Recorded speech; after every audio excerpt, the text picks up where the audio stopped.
Hi everyone. Today let's talk on the subject which I have wanted to raise so long. We speak about the Iron Throne not as a symbol of power and revenge that all the main characters want to get, but about the absolutely physical object. It might manage to save 7 kingdoms from the invasion of others and wights from the north. Who is interested? Let's start. What do we know about the Iron Throne? According to the story, Aegon the Conqueror demanded from the conquered kings and lords to give away their swords him as a sign of submission. Some swords were picked up from the battlefield, or given as tribute. Aegon had collated a lot of swords before the end of the Seven Kingdoms conquest, and he ordered to erect the Forge Iron Throne with the help of a dragon fire. Here one of the most interesting theories begins. It was born in the community of the Game of Thrones fans. Is it possible that the throne which is called the Iron actually to be forged from Valyrian steel? This assumption is based on the fact that Aegon took the blades that belonged to the noble lords, and the lords could easily possess Valyrian swords. Besides, there were 227 Valyrian swords in the Seven Kingdoms, and there are just few dozens in Westeros now. We conclude that 200 swords disappeared somewhere. And here we can recall the Varys' and Littlefinger's conversation. Littlefinger says that the Iron Throne doesn't consist of 1,000 swords, it has no more than 200 blades. Maybe it's a coincidence, but it rarely happens in the Game of Thrones. And perhaps a few hundred Valyrian swords are hidden in the Iron Throne.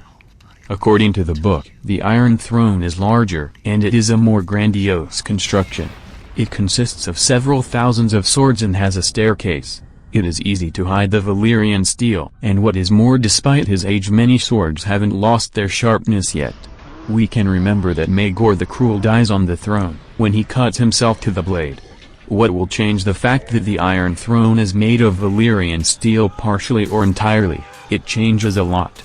We already know that ordinary metal cannot hurt others. This means that they are almost invulnerable now. Only a dragon glass or Valyrian steel can kill other. Let us recall how Jon Snow managed to turn one of them into the icy dust with his long claw. But now the number of blades of Valyrian steel in Westeros isn't great deal, and even if all their sword holders use their weapon against hordes from the north, it will not be still enough. And if Daenerys overcomes Cersei, she can turn the Iron Throne in a dangerous weapon, because she has 3 dragons that can melt the metal of the Iron Throne. If people had 200 these blades, this fact would change the situation completely, because we have not seen a lot of others. The main part of their army consists of the corpses who have been raised. If people had an effective weapon against these creatures, it would give them an advantage. Of course, we do not know whether the events will develop this way, or is this just fans' fantasy, but I think that this theory is very interesting, and it is worth being heard.